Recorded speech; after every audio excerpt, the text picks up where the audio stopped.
آج کا دن میرے لیے بہت خاص تھا کیونکہ یہ میری شادی کا دن تھا۔ سرخ شرارہ پہنے پورے سج دھج سے تیار ہوئی میں بہت خوبصورت دکھائی دے رہی تھی۔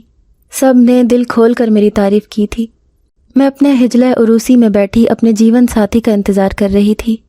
میرے دل میں ہزاروں ارمان تھے۔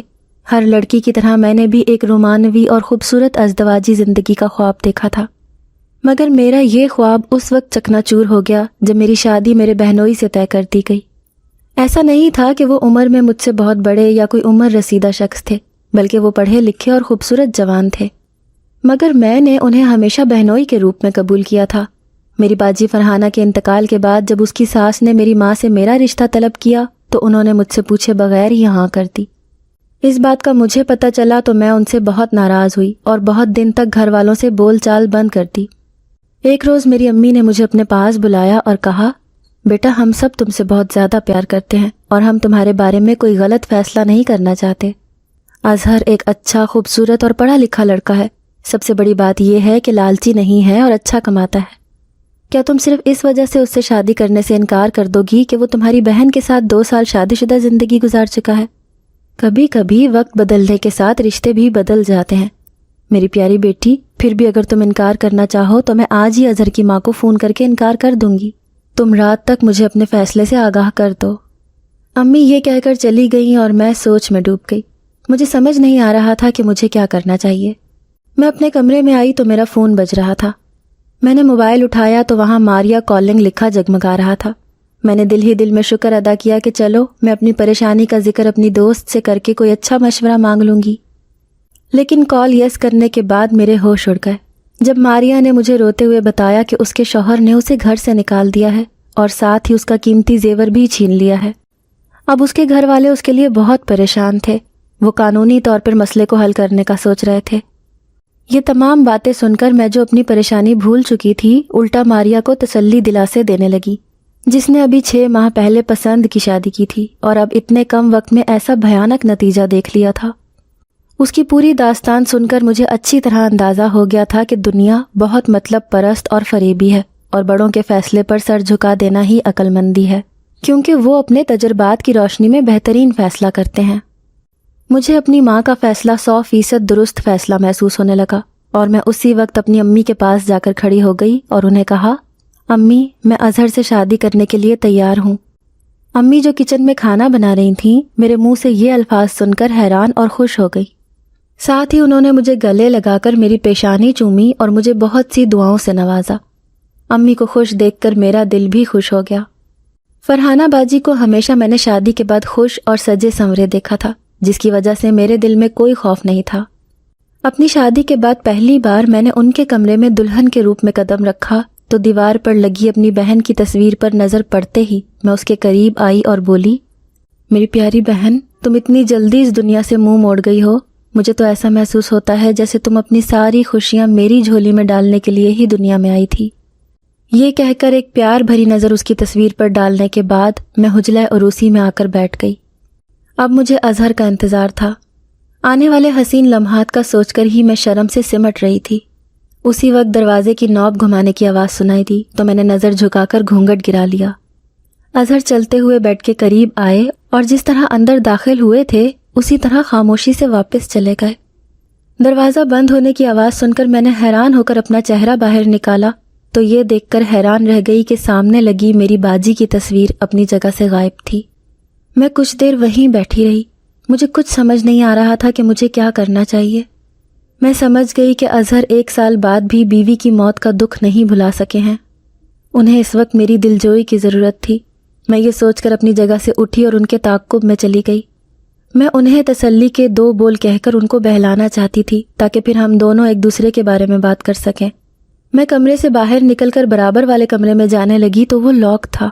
میں حیران کھڑی رہ گئی۔ مجھے اپنے بھاری اور کامدار لباس سے الجھن ہونے لگی۔ صبح سے رات تک بے آرام رہنے کی وجہ سے مجھے نیند بھی آنے لگی تھی۔ میں اپنا بھاری لباس سنبھالتے ہوئے کمرے میں واپس آئی اور کپڑے تبدیل کر کے سو گئی۔ اگلی صبح میری آنکھ کھلی تو اظہر بیڈ کے کنارے بیٹھے ہوئے تھے اور میری ساس ان سے ناشتے کا پوچھ رہی تھیں۔ نئی زندگی کی نئی صبح مبارک ہو، اظہر نے اتنے پیار سے کہا کہ پچھلی رات کی بدمزگی کو بھلا کر میں مسکرا دی۔